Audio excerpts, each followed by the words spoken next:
बिस्मिल्लाहिर्रहमानिर्रहीम। My dear students, अस्सलाम वालेकुम वरहमतुल्लाहि वबरकातुहू। तो देखिए बेटा, इस टाइम हम आपके 12th पार्ट जो ORCC चल रहा है जूलॉजी का, लास्ट चैप्टर पे चल रहे हैं, क्योंकि रिप्रोडक्शन पे हमने बेटा इंपॉर्टेंट क्वेश्चंस दिए, उसके बाद बेटा जेनेटिक्स एवोल्यूशन पे हमने इंपॉर्टेंट क्वेश्चंस दिए, फिर वेलफेयर में भी बेटा आपको इंपॉर्टेंट क्वेश्चंस दिए गए। तो फिर बेटा बायोटेक्नोलॉजी में कल हमने 2 क्वेश्चंस डिस्कस किए थे। सबसे पहले बेटा हमने रेस्ट्रिक्शन एंडोन्यूक्लियोसिस के बारे में आपको कहा था, और उसके बाद बेटा फिर मैंने क्लोनिंग वेक्टर्स के बारे में कल कहा था, और उसी में बेटा हमने आपको कहा था कौन से क्लोनिंग वेक्टर्स बेटा हम इस्तेमाल करते हैं जब हमारे पास होस्ट सेल होती है, प्लांट सेल या फिर एनिमल सेल। तो बेटा फिर आगे के लेक्चर को हम आज बढ़ाएंगे, और उसमें बेटा अब एक क्वेश्चन जो है जिसमें 3 मार्क्स आ सकते हैं। Right short note on PBR 322। बस बेटा अब यहां पे नजर रखिएगा।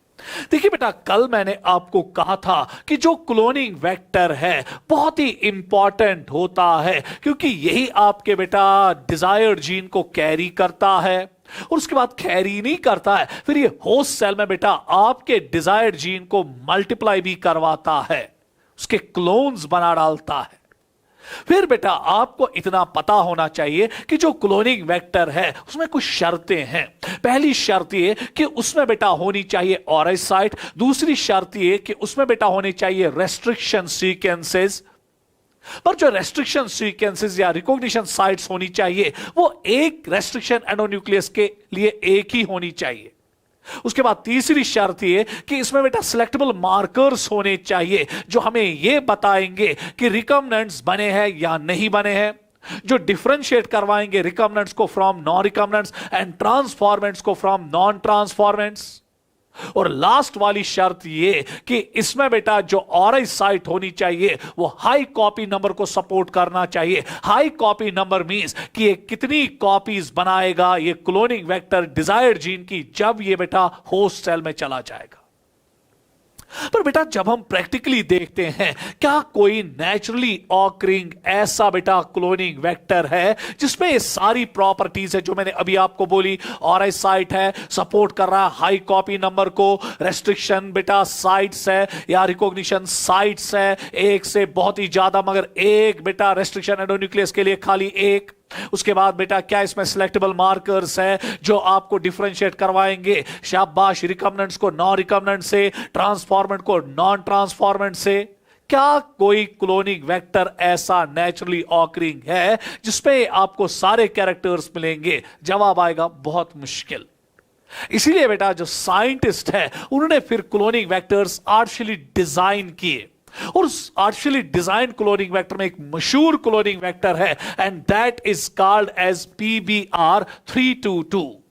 एक्चुअली बेटा जो ये P है, P रिप्रेजेंट करता है बेटा प्लाज्मिड को, और B रिप्रेजेंट करता है बेटा बॉलीवर को, और R रिप्रेजेंट करता है बेटा रॉड्रिग्यूज को। क्योंकि बेटा ये 2 साइंटिस्ट थे जिन्होंने बेटा यूनिवर्सिटी ऑफ बॉयर में पहली बार बेटा एक आर्टिफिशियली डिजाइंड क्लोनिंग वेक्टर बनाया। एक का नाम बेटा बॉलीवर था और दूसरे का नाम रॉड्रिग्यूज था। यही वो 2 साइंटिस्ट थे जिन्होंने पहली बार बेटा आर्टिफिशियली डिजाइन किया एक क्लोनिंग वेक्टर, और नाम रखा बेटा इसका P means plasmid, BR means बेटा Bolivar Rodriguez, and 322 means lab number. अब क्वेश्चन ये उठता है, था क्या ये बेटा क्लोनिंग वेक्टर? जरा गौर से बेटा यहां पर देखिएगा, आपके स्क्रीन के सामने बेटा एक डायग्राम आ रही है। यही तो है बेटा आपका क्लोनिंग वेक्टर जो आर्टिफिशियली पहली बार डिजाइन हुआ थ्रू बॉलीवर एंड रॉड्रिग्यूज। अब जरा गौर से बेटा इस क्लोनिंग वेक्टर की ओर देखिएगा। ये बेटा क्लोनिंग वेक्टर जो है इसपे 2 एंटीबायोटिक रेजिस्टेंट जीन्स होते हैं which act as selectable markers. एक एम्पिसिलिन रेजिस्टेंट जीन होता है और दूसरा बेटा टेट्रासाइक्लिन रेजिस्टेंट जीन होता है, और इन्हीं सिलेक्टेबल मार्कर से हमें यह पता चलता है क्या ये बेटा शाबाश रिकम्बिनेंट DNA बना है, क्या इसके अंदर बेटा क्लोनिंग वेक्टर के अंदर डिजायर्ड जीन जो है वो लाइगेट हो चुका है कि नहीं। और उसके बाद बेटा अगर ये डिजायर्ड जीन लाइगेट हुआ है तो रिकम्बिनेंट बना है। उसके बाद क्या रिकम्बिनेंट होस्ट सेल में गया है? अगर रिकम्बिनेंट होस्ट सेल में गया होगा तो फिर होस्ट सेल बेटा ट्रांसफॉर्मेंट कहलाती है। इन बेटा एंटीबायोटिक रेजिस्टेंट जीन से हमें यही तो पता चलता है, they act as selectable markers to differentiate recombinants from non recombinants and transformants from non transformants. इसमें बेटा आप थोड़ा बहुत पढ़िएगा, फिर आपको ये अच्छी तरह से समझ आएगा कि सर हमें क्या बोलना चाहते हैं, क्योंकि यहां पे बेटा इंपॉर्टेंट क्वेश्चंस डिस्कस हो रहे हैं। अगर बेटा हम इसकी खाल उतारेंगे तो फिर बेटा बहुत टाइम निकलेगा, बात बहुत आगे तक निकल जाएगी, उतना टाइम नहीं है। उसके बाद बेटा जरा गौर से देखिएगा, इसके अंदर ऑराई साइड भी है। ऑराई साइड मींस कि यहीं से रेप्लिकेशन शुरू हो जाएगी, और इसके अंदर बेटा रॉब साइड भी है जो कॉपी नंबर को, हाई कॉपी नंबर को फेवर करता है, और उसका जो कॉपी नंबर है वो बेटा 15 है। 15 कॉपी नंबर का मतलब ये हुआ कि जब बेटा ये क्लोनिंग वेक्टर डिजायर्ड जीन को बेटा लाइगेट करता है, अपने आप में डिजायर्ड जीन को समा देता है, ये बेटा होस्ट सेल के अंदर कितनी बार मल्टीप्लाई करता है? 15 बार। और बेटा कितने जीन्स के क्लोन्स बनाता है डिजायर्ड जीन के? 15। इसलिए बेटा एक अच्छा क्लोनिंग वेक्टर है। तो ये था बेटा पीबीआर के बारे में शॉर्ट नोट, बाकी सब कुछ बेटा लिखा गया है। अगर आप गौर से देखेंगे, it was created in 1977 in the laboratory of Herbert Boyer at the University of California by Bolivar and Rodriguez. The P indicates that it is a plasmid, BR indicates Bolivar and Rodriguez, while as 322 distinguishes it from other plasmids produced in the same laboratory। For example बेटा इस laboratory में PBR 325 भी बना है, PBR 327 भी बना है, and PBR 328 भी बना है। उसके बाद बेटा PBR 322 contains 4361 base pairs having one ORI site, ROB site, selectable markers in the form of MR and TET-R gene. There are 40 recognition or cloning sites, 11 within the TET-R gene and 6 within the MR gene. It has a copy number of 15 in transformed cell। अब जरा बेटा यहां पे एक चीज मुझे आपको जरूरी सिखाना है। देखिए बेटा अगर आप देखेंगे ना, यहां पे PVU1, PST1, यहां पर PVU सेकेंड, यहां पे SAL1, BAMH1, BAMH1, ICOR1, HIND third and CLA1। These are the बेटा रिकॉग्निशन साइट्स जिसके लिए बेटा पर्टिकुलर रेस्ट्रिक्शन एंडोन्यूक्लियस काम करता है। यहां पर जब आप देखेंगे, यहां पे ऐसी रिकॉग्निशन साइट होती है जो बैम H1 से बेटा खुल जाती है। सो अगर आप गौर से देखेंगे, टेक्स्ट में आपकी दिखाया 1 2 3 4 5 6 7 8 रेस्ट्रिक्शन बेटा या रिकॉग्निशन साइट्स आपके टेक्स्ट में पीबीआर पे दिखाई है, नहीं तो इसमें 40 बेटा रिकॉग्निशन साइट्स होती है। उसमें आपको जाने की कोई जरूरत नहीं। चले बेटा नेक्स्ट क्वेश्चन की ओर हम दौड़ेंगे जो इंतहाई इंपॉर्टेंट है। डिफरेंट मेथड्स यूज्ड टू शाबा बेटा used to introduce recombinant DNA into the host cell. अब बेटा यहां पे नजर रखिएगा, सपोज ये मेरे पास यहां पर बेटा अब एक बैक्टीरिया है and let the bacteria is E coli. नजर बेटा बराबर रखिएगा। उसके बाद बेटा ये अब मेरे पास यहां पे क्लोनिंग वेक्टर है जो बेटा मोस्टली डबल स्ट्रैंडेड डीएनए होता है, और इस क्लोनिंग वेक्टर में अब ये बेटा डिजायर्ड जीन है जो इसमें इंट्रोड्यूस हो चुका है।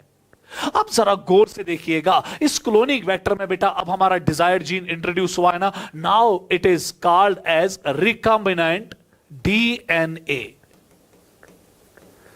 या इसको बेटा हम रिकम्बिनेंट डीएनए कहते हैं, क्योंकि बेटा जब क्लोनिंग वेक्टर में डिजायर्ड जीन इंसर्ट हुआ ये बने रिकम्बिनेंट डीएनए।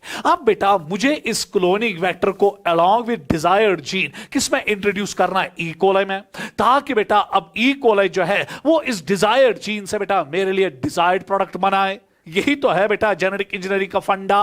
अब क्वेश्चन ये उठता है, क्या ये cloning vector along with desired gene, क्या ये रिकम्बिनेंट डीएनए डायरेक्टली जाता है ई कोलाई में, खुद ब खुद जाएगा? जवाब आएगा नहीं, क्योंकि बेटा जो डीएनए आपका है, जरा गौर से बेटा यहां पर देखिएगा, डीएनए जो है वो हाइड्रोफिलिक है। हाइड्रोफिलिक मींस कि नेगेटिवली चार्ज है, प्लस बेटा ये मैक्रोबायोमॉलिक्यूल है, और जब ये मैक्रोबायोमॉलिक्यूल है ये इजिली नहीं एंटर करेगा through the plasma membrane of the E coli. इससे बेटा अब हमें डिफरेंट मेथड्स का इस्तेमाल करना पड़ता है ताकि जो ये रिकम्बिनेंट डीएनए है ये एंटर करे किसमें बेटा? इनटू द होस्ट सेल, ताकि होस्ट सेल फिर आगे जाके बेटा रिकम्बिनेंट प्रोडक्ट हमारे लिए बनाए।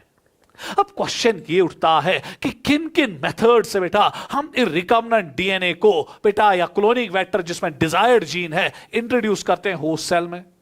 नहीं तो ये खुद नहीं हो जाएगा, क्योंकि बेटा जो क्लोनिंग वेक्टर है mostly DNA double stranded DNA होते हैं, तो हाइड्रोफिलिक है, ऊपर से मैक्रोबायोमोलिक्यूल है, सेल का प्लाज्मा मेम्ब्रेन इसको बेटा अंदर डायरेक्टली आने देगा नहीं। इसलिए बेटा अब डिफरेंट मेथड्स है जिसकी वजह से बेटा हम इसको इंट्रोड्यूस कर सकते हैं इनटू द होस्ट सेल। सबसे पहले है ट्रांसफॉर्मेशन, दूसरा जो है बेटा दैट इज इलेक्ट्रोपोरेशन, तीसरा जो मेथड है दैट इज कॉल्ड एज बेटा माइक्रो इंजेक्शन, और जो चौथा मेथड है दैट इज कॉल्ड एज बेटा जीन गन मेथड। यही तो अब हम एक एक करके देखेंगे बेटा कि क्या है ये ट्रांसफॉर्मेशन, क्या है ये इलेक्ट्रोपोरेशन, क्या है ये माइक्रो इंजेक्शन, और क्या है बेटा ये जीन गन मेथड। बस बेटा अच्छी तरह से अब सुन लीजिएगा। सबसे पहले बेटा हम लेंगे ट्रांसफॉर्मेशन। देखिए बेटा ट्रांसफॉर्मेशन में अब हम क्या करते हैं, गौर से बेटा यहां पर देखिएगा। हम बेटा शाबाश यहां पे एक तो मैं व्हाइट कलर से बेटा थोड़ा बहुत लिखूंगा ताकि आपको यहां पे नजर पड़े। सबसे पहले बेटा हम यहां लेते हैं recumbent DNA. Recumbent DNA means cloning vector जिसमें क्या बेटा डिजायर्ड जीन, प्लस बेटा हम लेते हैं होस्ट सेल्स, और प्लस बेटा हम लेते हैं कैल्शियम आयंस, और इनको बेटा हम एक कल्चर मीडियम में इंक्यूबेट करते हैं आइस पे। और आपको पता है कि आइस का टेम्परेचर बेटा 0 डिग्री सेल्सियस है। उसके बाद हम क्या करते हैं, हम इस प्लेट को बेटा क्विकली ट्रांसफर करते हैं at a temperature of 42 degree Celsius. इसकी वजह से बेटा हीट शॉक लग जाता है, क्योंकि अभी तक बेटा होस्ट सेल हो, रिकम्बेंट डीएनए हो या कैल्शियम हो, ये आइस पे हमने इंक्यूबेट किया था। अब जब इसको हम बहुत तेजी के साथ ट्रांसफर करते हैं for a brief period of time at a temperature of 42 degree Celsius, इसकी वजह से क्या होता है कि जो होस्ट सेल होता है इसका जो प्लाज्मा मेम्ब्रेन है इसमें बेटा पोर्स क्रिएट हो जाते हैं। तो ये बेटा पोर्स क्रिएट हुए, और कैल्शियम बेटा इन पोर्स को यहां पे बेटा मेंटेन करके रखता है। और जब यहां पे बेटा पोर्स बने, इन्हीं पोर्स के जरिए बेटा जो रिकम्बेंट डीएनए है वो एंटर कर देता है। और जब एंटर किया बेटा किसमें, इनटू द होस्ट सेल, और अब बेटा ये डिजायर्ड जीन जो यहां पर है अलोंग विद बेटा दिस रिकम्बेंट डीएनए चला गया ना बेटा इनटू द होस्ट सेल। और इसी बेटा शाबाश बेटा मेथड को हम कहते हैं ट्रांसफॉर्मेशन। तो ये बेटा आप याद रखिएगा, यही सब कुछ बेटा वहां पे लिखा गया है जो पीडीएफ आपको मिलेगा। उसके बाद बेटा जो अगला यहां पे बेटा मेथड हमने बोला, and that method is called as electroporation. देखिए बेटा इलेक्ट्रोपोरेशन क्या है, वहां पे बेटा हम हीट शॉक देते थे, यहां पे बेटा इलेक्ट्रिक शॉक दिया जाता है।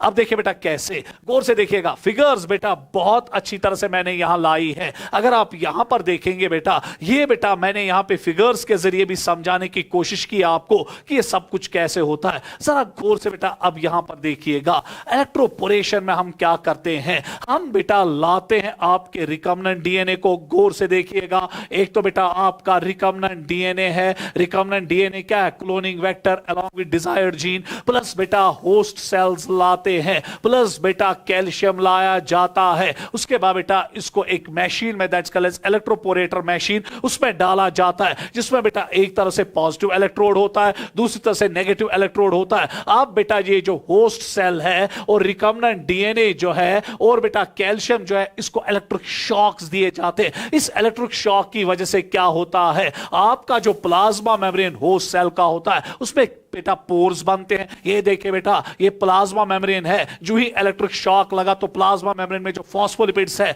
डिसअलाइन हो जाते हैं, पोर्स बनते हैं, और कैल्शियम इन पोर्स को बेटा मेंटेन करता है, और इन्हीं पोर्स के जरिए रिकम्बेंट डीएनए किसमें चला जाता है बेटा, इनटू द होस्ट सेल। सो वहां पर बेटा हम हीट शॉक का इस्तेमाल करते थे ट्रांसफॉर्मेशन में, यहां पे बेटा हम इलेक्ट्रिक शॉक देते हैं बराबर ब्रीफ पीरियड ऑफ टाइम, क्योंकि अगर ज्यादा देर तक इलेक्ट्रिक शॉक रहेगा तो पोर्स के जरिए सारा साइटोप्लाज्मिक कंटेंट कहां निकल के आएगा, बाहर। उसके बाद बेटा अगला मेथड जो हमारे पास है that is called as micro injection. देखिए बेटा माइक्रो इंजेक्शन में हम क्या करते हैं, गौर से यहां पर देखिएगा, हम बेटा एक इलेक्ट्रॉन माइक्रोस्कोप के नीचे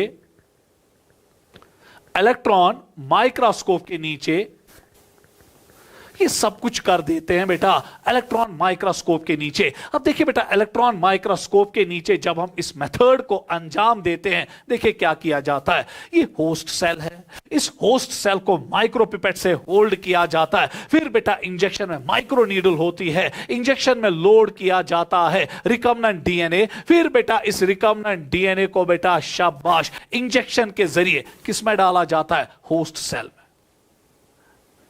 मगर यहां पर बेटा जो ये सेल है ये एनिमल सेल्स होती है। प्लांट सेल्स में बेटा आप माइक्रो इंजेक्शन नहीं कर सकते क्योंकि प्लांट सेल में हार्ड सेल वॉल होता है और नीडल इतनी पतली होती है कि वो सेल वॉल को पंचर नहीं कर सकती है। यहां पर बेटा मैं आपको एक एनिमेशन दिखाऊंगा। अगर आप बेटा ये यूनिस सर आपको इस यहां पे एनिमेशन दिखाएंगे, देखिए बेटा ये सब कुछ कैसे होता है, गौर से बेटा यहां पर देखेंगे इस एनिमेशन में कैसे बेटा हम माइक्रो इंजेक्शन के जरिए बेटा रिकम्बेंट डीएनए को एंटर करवाते हैं इनटू द होस्ट। एक मिनट बेटा देखिए आप, ये बेटा माइक्रो इंजेक्शन किया गया, ये डायरेक्टली पंचर की गई सेल और इसमें बेटा चला गया आपका रिकम्बेंट डीएनए। एक मिनट बेटा, तो ये बेटा इसमें रिकम्बेंट डीएनए चला गया। गौर से बेटा देखिएगा रिकम्बेंट डीएनए बेटा इंजेक्शन के जरिए सेल के अंदर भेजा जाता है और इसी टेक्निक को बेटा माइक्रो इंजेक्शन कहते हैं। याद रखिएगा कि ये बेटा टेक्निक हम खाली एनिमल सेल्स पे कर सकते हैं, प्लांट सेल्स पे टेक्निक चलती नहीं है। उसके बाद बेटा जो अगला मेथड यहां पर है and that is called as बेटा जीन गन मेथड। देखिए बेटा जीन गन मेथड में क्या किया जाता है, गौर से अब यहां पर देखिएगा। ये मेथड बेटा हम प्लांट सेल्स पे इस्तेमाल करते हैं। सो अगर आपको रिकम्बेंट डीएनए को किस में बेटा ट्रांसफर करना है, प्लांट सेल्स में, so at that time we perform बेटा जीन गन मेथड। और इसको हम एक और नाम देते हैं बेटा, कभी कभी हम इसको कहते हैं बायोलिस्टिक मेथड। अब देखिए बेटा बायोलिस्टिक मेथड में क्या किया जाता है, यहां पर बेटा छोटे पैलेट्स को लाया जाता है। ये बेटा छोटे छोटे पैलेट्स होते हैं। मैं कह सकता हूं कि जो ये पैलेट्स होते हैं बेटा ये माइक्रोस्कोपिक होते हैं। माइक्रोस्कोपिक मींस कि बहुत छोटे होते हैं बेटा ये आपके पैलेट्स, आंखों से नहीं दिखते हैं। और इन्हीं पैलेट्स के साथ बेटा शाबाश पेस्ट किया जाता है रिकम्बेंट डीएनए को, चिपकाया जाता है रिकम्बेंट डीएनए को, और फिर बेटा अंडर इलेक्ट्रॉन माइक्रोस्कोप क्या किया जाता है, इन बुलेट्स को, इन पैलेट्स को जो गोल्ड और टंगस्टन के बने होते हैं शावर किया जाता है बेटा प्लांट सेल्स पे विद हाई वेलोसिटी। टेक्स्ट में लिखा है बेटा with high velocity. So high velocity के जरिए इनको शावर किया जाता है प्लांट सेल्स में। आप बेटा ये एंटर करते हैं किसमें बेटा, प्लांट सेल्स में, अलोंग विद दीज बेटा पैलेट्स जो गोल्ड और टंगस्टन के बने होते हैं। इसलिए बेटा इनको गोल्ड और टंगस्टन का बनाया गया होता है क्योंकि बेटा गोल्ड और टंगस्टन इनर्ट होता है, वो प्लांट सेल में बेटा किसी के साथ रिएक्ट नहीं करेगा, मगर बेटा उसने रिकम्बेंट डीएनए पहुंचाया ना प्लांट सेल्स में। हम बेटा इस प्रोसीजर को क्यों खाली प्लांट सेल्स में ही इस्तेमाल करते हैं, अगर एनिमल सेल्स में बेटा हम जीन गन मेथड का इस्तेमाल करेंगे तो जो ये पैलेट है ये चीर के बेटा एनिमल सेल को निकलेगा, क्योंकि एनिमल सेल में बेटा सेल वॉल होता नहीं है, प्लांट सेल में सेल वॉल है, हार्ड है, वो बेटा जो बुलेट है उसको रिटेन करेगा या पैलेट को रिटेन करेगा, उसको बाहर नहीं निकलने देगा। So these were the methods जिसके जरिए बेटा हम रिकम्बेंट डीएनए को ट्रांसफर कर सकते हैं इनटू द होस्ट सेल। पहला बेटा मैंने बोला ट्रांसफॉर्मेशन, दूसरा मैंने बोला इलेक्ट्रोपोरेशन, तीसरा मैंने बोला माइक्रो इंजेक्शन, और चौथा मैंने बोला जीन गन मेथड। आसान बेटा टेक्निक है। उसके बाद बेटा अब हम नेक्स्ट पड़ाव की ओर आएंगे and that is right short note on PCR, gel electrophoresis, bioreactors and downstream processing. तो चले बेटा अब हम देखेंगे सबसे पहले बेटा जेल इलेक्ट्रोफोरेसिस हम स्टडी करेंगे, उसके बाद बेटा हम आगे की ओर बढ़ेंगे और पीसीआर स्टडी करेंगे। सबसे पहले बेटा हम जेल इलेक्ट्रोफोरेसिस को स्टडी करेंगे। आप बेटा यहां पे सारे बच्चे नजर रखिएगा कि ये जेल इलेक्ट्रोफोरेसिस होता क्या है, नजर बेटा बराबर रखिएगा। चले बेटा जेल इलेक्ट्रोफोरेसिस प्लीज बेटा अब यहां पे नजर रखिएगा। देखिए बेटा आपको पता होगा कि जब हम जेनेटिक इंजीनियरिंग करते हैं, गौर से यहां पर देखिएगा, ये मेरे पास एक सेल है। बास बेटा इसको अच्छी तरह से पढ़ेंगे, वो तो आसान थे, अब बेटा थोड़ा बहुत टफ पार्ट आ रहा है, इसलिए इसको बेटा हम थाम थाम के आहिस्ता आहिस्ता पढ़ेंगे। अब जरा गौर से बेटा यहां पर देखिएगा, ये अब आपकी एक सेल है और इसी सेल के अंदर बेटा अब ये डीएनए है और इसी डीएनए या क्रोमोसोम है और इसी क्रोमोसोम में बेटा अब मेरा एक डिजायर्ड जीन है जिसको मैं बाहर निकालना चाहता हूं। तो चले बेटा यहां पर जो बैक्टीरिया है, बैक्टीरिया आपका बैसिलस थुरिनजेनेसिस है और बैसिलस थुरिनजेनेसिस में बेटा अब मैं एक जीन को बेटा निकालना चाहता हूं and that gene is called as cry gene, ताकि इस क्राई जीन को बेटा मैं प्लांट सेल में ट्रांसफर करूं ताकि जो प्लांट सेल है वो बेटा रेजिस्टेंट बने अगेंस्ट द इंसेक्ट्स, जो मैंने कल बीटी क्रॉप्स में आपको पढ़ाया था। पर अब क्वेश्चन ये उठता है ना बेटा कि मैं कैसे बेटा इस क्राई जीन को बाहर निकालूं। बहुत खतरनाक टेक्निक है। देखिए बेटा अब हम सबसे पहले क्या करते हैं, यहां मैं पड़ाव पर पड़ाव जाऊंगा। सबसे पहले बेटा हमें इस सेल वॉल को खोलना है, हमें बैसिलस थुरिनजेनेसिस की सेल को खोलना है ताकि क्रोमोसोम विद डिजायर्ड जीन कहां निकले, बाहर। तो हम बेटा यहां पे सबसे पहले लाइटिक एंजाइम्स का इस्तेमाल करते हैं और इन केस ऑफ बैक्टीरिया हम एक लाइटिक एंजाइम का इस्तेमाल करते हैं, दैट्स कॉल्ड लाइसोजाइम।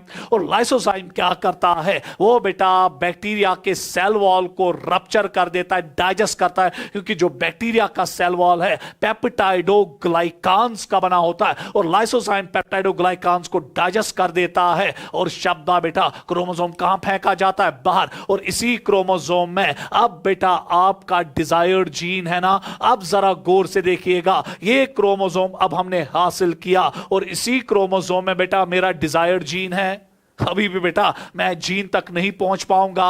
अब देखिए बेटा उसके बाद क्या किया जाता है, अब इस क्रोमोसोम को ट्रीट किया जाता है खास किस्म के एंजाइम्स के साथ। One is proteases and another is ribonucleases. Proteases और राइबोन्यूक्लियसेस क्या करते हैं, वो बेटा इस क्रोमोसोम के प्रोटीन्स को, आरएनए को डाइजेस्ट करते हैं। सो खत्म हुए ना बेटा प्रोटीन्स भी और आरएनए भी। अब वहां पे खाली क्या रहा बेटा, डीएनए। क्योंकि आपको पता है क्रोमोसोम बेटा 3 कंपोनेंट्स का बना होता है, प्रोटीन्स का, आरएनए का और बेटा डीएनए का। मगर हमें पता है जेनेटिक मटेरियल जो हमारा है, जेनेटिक इंफॉर्मेशन जिस चीज में है वो आपका डीएनए, हमें डीएनए चाहिए और इसी डीएनए का एक सेगमेंट है जो मेरा डिजायर्ड जीन है। अब देखिए बेटा मैं क्या करूंगा, मैं बेटा अब इस क्रोमोसोम को ट्रीट करूंगा प्रोटीएसिस से और राइबोन्यूक्लियसिस से। प्रोटीएसिस प्रोटीन पार्ट डाइजेस्ट करेंगे और राइबोन्यूक्लियसिस आरएनए पार्ट डाइजेस्ट करेंगे। क्या रहा, डीएनए। अब फिर डीएनए पे हम बेटा क्या करते हैं, इस पे हम चिल्ड इथेनॉल डालते हैं और चिल्ड इथेनॉल से क्या होता है कि आपका डीएनए प्रेसिपिटेट होता है in the form of thread like structures and that process is called as spooling.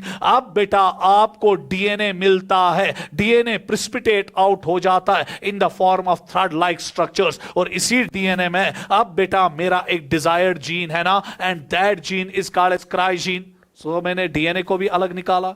पहले बेटा क्या किया, पहले सेल से क्रोमोसोम निकाला, फिर क्रोमोसोम को बेटा ट्रीट किया राइबोन्यूक्लियसिस से और प्रोटीएसिस से, फिर डीएनए अलग निकाला। अब बेटा जब मैंने डीएनए अलग निकाला एक मेथड के जरिए, दैट्स कॉल्ड स्पूलिंग, उसके बाद बेटा अब देखिए हम यहां पे क्या कर लेते हैं। ये बेटा जो डीएनए अब हमारा है, गौर से यहां पर देखिए, ये मैंने डीएनए हासिल किया ना, डीएनए डबल स्ट्रैंडेड है। अब जरा गौर से देखिएगा, इसी डीएनए में अब मेरा एक डिजायर्ड जीन यहां पर है ना, जिसको मैं अलग निकालना चाहता हूं। आप देखिए बेटा कैसे हम इसको अलग निकालेंगे। अब बेटा मैं ट्रीट करता हूं इसको एक एंजाइम से and that enzyme is called as restriction endonuclease. बोला था मैंने बेटा। और ये रेस्ट्रिक्शन एंडोन्यूक्लियस अब क्या करेगा, गौर से बेटा यहां पर देखिएगा, ये इस डीएनए के टुकड़े टुकड़े करेगा और इसी टुकड़े में अब मेरा बेटा शब्बा डिजायर्ड जीन भी होगा ना। तो जब बेटा ये डीएनए को डाइजेस्ट करेगा, कौन बेटा, रेस्ट्रिक्शन एंडोन्यूक्लियस। अब इसने डीएनए को डाइजेस्ट किया, अब मुझे यहां से मिला बेटा डाइजेस्टेड डीएनए फ्रैगमेंट्स। और जो डाइजेस्टेड डीएनए फ्रैगमेंट्स अब मुझे मिले, इनकी लेंथ बेटा सेम होगी कि वेरिएबल होगी, वेरिएबल होगी। Now I get the DNA fragments of variable length, और इसी फ्रैगमेंट में मेरा एक बेटा फ्रैगमेंट है जो क्या है बेटा, डिजायर्ड जीन। अब सपोज बेटा ये एक टेस्ट ट्यूब है, इसी टेस्ट ट्यूब में मेरा डीएनए था ना, जिसको मैंने ट्रीट किया कि बेटा किससे, रेस्ट्रिक्शन एंडोन्यूक्लियस से। अब बेटा रेस्ट्रिक्शन एंडोन्यूक्लियस ने डीएनए को क्या किया, डाइजेस्ट, और इससे बेटा फ्रैगमेंट्स बने और वेरिएबल लेंथ। इसी में मेरा एक फ्रैगमेंट है जो बेटा डिजायर्ड जीन है। तो चले बेटा अब यहां पर देखिएगा, ये फ्रैगमेंट्स है ना अब डीएनए के, कुछ छोटे, कुछ बड़े, कुछ मीडियम साइज, और इसी में बेटा शाबाश मेरा डिजायर्ड जीन भी है जो मैंने व्हाइट कलर से लाया। अब बेटा मैंने तो डिजायर्ड जीन को अलग निकाला काट के, मैं मच पाई डिजायर्ड जीन का तशु, क्योंकि आंखों से कुछ दिखता नहीं है। अब बेटा हम एक टेक्निक का इस्तेमाल करते हैं, and that is called as gel electrophoresis. और यही तो है बेटा जेल इलेक्ट्रोफोरेसिस, जिसकी वजह से बेटा जो ये डीएनए है वेरिएबल लेंथ्स का, इसको मैं बेटा सेपरेट करता हूं on the base of length, not on the base of charge, on the base of length. और ये भी अब आपको पता होना चाहिए कि जो ये डीएनए के फ्रैगमेंट्स है दे आर नेगेटिवली चार्ज, ये बेटा नेगेटिवली चार्ज होते हैं।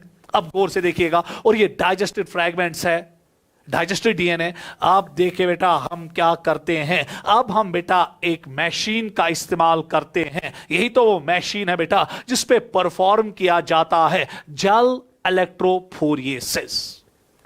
अब देखिए बेटा इसमें क्या होता है, एक प्लेट है, और इसी प्लेट पे बेटा हम क्या करते हैं, इसमें प्लेट होता है, सादी मशीन है बेटा, ऐसे ही दिखती है, मगर बेटा इसमें वोल्टेज जो है वो कांस्टेंट रहनी चाहिए। अब देखिए बेटा हम क्या करते हैं, ये मेरे पास बेटा यहां पे है ना टेस्ट ट्यूब, गौर से देखिएगा, सपोज इसी टेस्ट ट्यूब में बेटा मेरा डाइजेस्टेड डीएनए है ना, तो चले बेटा ये डाइजेस्टेड डीएनए यहां पर है, तो ये डीएनए के फ्रैगमेंट्स है, कुछ लंबे, कुछ छोटे, कुछ मीडियम साइज, कुछ इंतहाई छोटे, और उसके बाद बेटा इसी में मेरा डिजायर्ड जीन भी है ना। चलो बेटा इसको मैं पिंक कलर से लाऊंगा, चाहता हूं मैं बेटा इस डिजायर्ड जीन को अलग निकालूं। अब देखिए बेटा क्या किया जाता है, अब बेटा एक पाउडर होती है, and that is called as agar agar. अब देखिए बेटा अगार अगार आपको पता है ये होता है बेटा in the cell wall of red alga, ये जो बेटा आमतौर सीवीड्स होते हैं उन्हीं से बेटा हम अगार अगार हासिल करते हैं। फिर बेटा इस पाउडर को हम एगारोस पाउडर कहते हैं, फिर इस एगारोस पाउडर में डिस्टिल वाटर डाला जाता है, इसको थोड़ा बहुत बॉयल किया जाता है, फिर बेटा शाबाश जो अब यहां पर ये बेटा एगारोस होता है ये जल में तब्दील होता है। अब हम बेटा इसको डालते हैं इस प्लेट पे, पर प्लेट पे डालने से पहले हम यहां पर बेटा एक कॉम जैसा स्ट्रक्चर रखते हैं, खड़ा कॉम लाइक स्ट्रक्चर रखते हैं। इसकी वजह से क्या होता है, जब ये कॉम बेटा खड़ा रखा जाता है, जल डाला जाता है, फिर जो ही जल थोड़ा बहुत सॉलिडिफाई होता है तो बेटा इस कॉम को कहां निकाला जाता है, बाहर। और जब इस कॉम को बाहर निकाला गया तो इसमें वेल्स बने ना, 1 2 3 और 4, सो वेल्स यहां बने। अब देखिए बेटा जो ये जल होता है ये बेटा जब बनता है सॉलिडिफाई होता है, इसके अंदर पोर्स होते हैं, ये बेटा ठोस नहीं होता है, ये पोरस अंदर से होता है। अब देखिए बेटा यहां पर ये नेगेटिव इलेक्ट्रोड है, और यहां से अगर आप देखेंगे ये पॉजिटिव इलेक्ट्रोड है।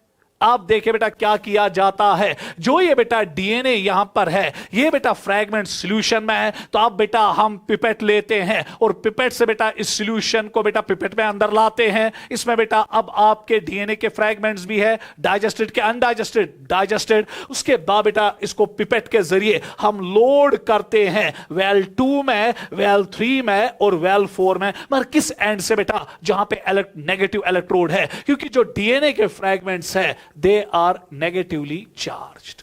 अब नजर रखिएगा बेटा, मगर इसको हमने बेटा जो ये डाइजेस्टेड डीएनए है कहां कहां पे लोड किया बेटा, वेल 2 पे, 3 पे और 4 पे। वेल 1 में इसको लोड नहीं करते।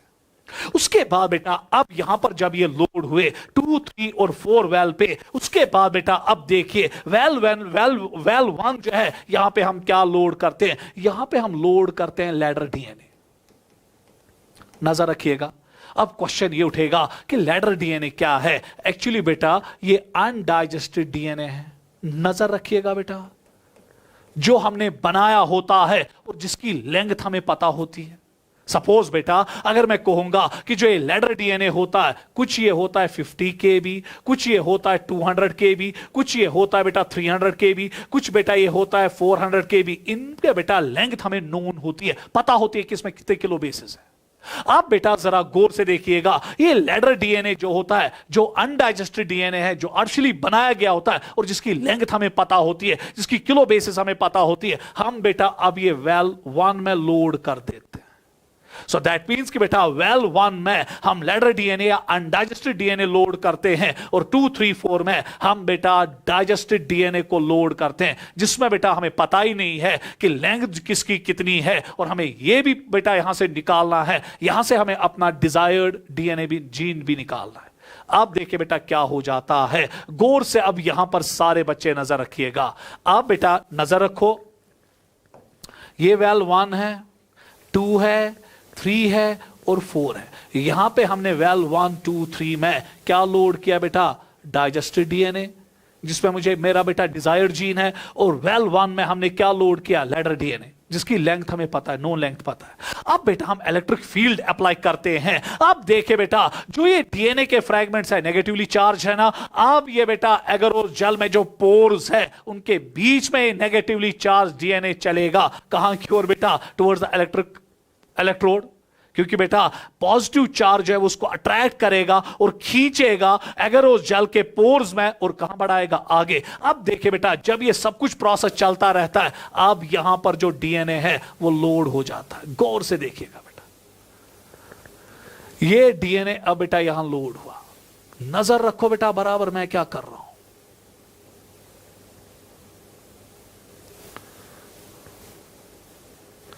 दिखता अभी कुछ नहीं है बेटा। अब जरा गौर से देखिएगा, जो ये बेटा डीएनए के अननोन फ्रैगमेंट्स है, डाइजेस्टेड डीएनए जो है, जो मैंने बेटा यहां से लाए, जो मैंने एक्चुअली बेटा डीएनए को डाइजेस्ट किया, जिसमें मेरा डिजायर्ड जीन है, चलाना बेटा, क्योंकि जब बेटा पॉजिटिव या जब मैंने इलेक्ट्रिक फील्ड यहां दिया, तो इलेक्ट्रिक फील्ड की वजह से बेटा जो ये नेगेटिवली चार्ज डीएनए कहां बढ़ेगा, आगे। और क्या आपको मालूम है बेटा, जो डीएनए आगे निकल के जाएगा, क्या उसकी लेंथ छोटी होगी कि बड़ी, छोटी, और जो बेटा पीछे रहेगा वो क्या होगा, लेंथ में बड़ा। ये वही बात हुई बेटा, अगर आप दो लोगों को खींच रहे हो रस्सी से, अगर एक इंसान का वजन बेटा 100 किलो है और दूसरे इंसान का वजन महज 50 किलो है, खाकर के की जाद बेटा 50 किलो वलिस किन 7 किलो वलिस 50 किलो वलिस, क्या उसकी कमजोर है, तो आप उसको ज्यादा खींचोगे, और जो बेटा बहुत वजन वाला बंदा होगा वो आपको खींचेगा, आप उसको खींच नहीं पाओगे। इसलिए बेटा जो बड़े लेग बेटा लेंथ के फ्रैगमेंट्स है वो कहां रहते हैं, पीछे, और जो छोटे लेंथ के फ्रैगमेंट्स है वो कहां रहते हैं, आगे,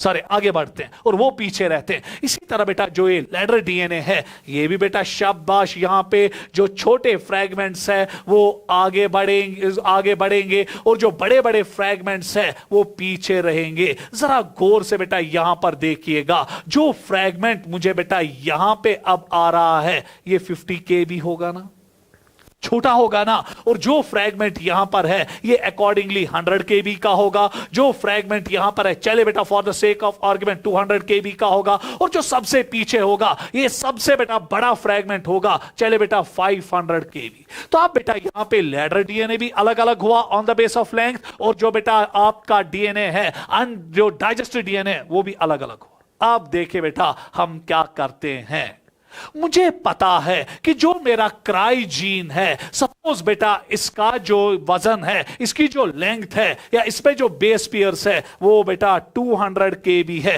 या चले बेटा 100 kb उसका बेटा लेंथ है, 100 किलो बेसिस उसमें है। आप देखिए बेटा मैं क्या करता हूं, गौर से देखिएगा। अब बेटा एक केमिकल यहां डाला जाता है, एक डाई यहां पे डाला जाता है, and that dye is called as ethidium bromide.